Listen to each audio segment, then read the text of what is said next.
قصيدتي زاد بعيوني جمالها، وخذت تنقي بالمعاني جزالها. شوق والغلا لأمي وأنا أصغر شاعر من عيالها، أكتب معانيها من الشوق والغلا لأمي وأنا أصغر شاعر من عيالها. كتبتها في غربتي يوم رحلتي، لما طرالي بالسفر ما طرالها. أمي وأنا بوصف لها زود حبها، وإن ما حكيت لها قصيدي حكالها. أمي لها بالجوف والقلب منزلة، مكانة ما كل محبوب نالها. أقرب من ظلالي وأنا وسط غربتي، وأنا ترى يقرب لها من ظلالها. ما شافت عيوني من الناس غيرها، ولا خلق رب الخلايق مثالها.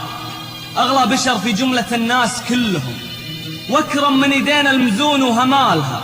أتبع رضاها وارتجي زود قربها، واللي طلبته من حياتي وصالها. الصدق مرساها والأشواق بحرها، والعطف وإحساس الغلا راس مالها. أهيم فيها وابتسم يوم قلبها يسأل، وأنا قلبي يجاوب سؤالها. وإن طلبتني شيء فالزيت مندفع، أموت أنا وأحمل تعبها بدالها.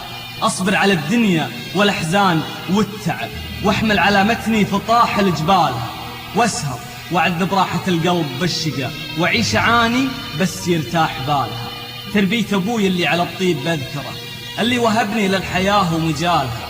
نور لي دروبي وأنا طفل مبتدي، حتى تركني واحد من رجالها. الوالدين أولى بالإحسان لأجلهم، وأولى بتكريم النفوس وعدالها. أقولها وأنا على الله متكل، والله عليم بقدرتي واحتمالها. يا كلمة أغلى من الناس كلهم، يا شمس بقلبي بعيد زوالها. يا فرحة تملي لي الكون بكمله، يا شجرة تكبر ويكبر ظلالها.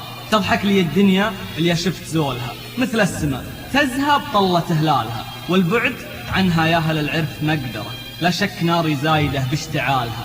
ما عيش ببلاد ولا هي ببرها، ولا بعيوني كان ما هي قبالها.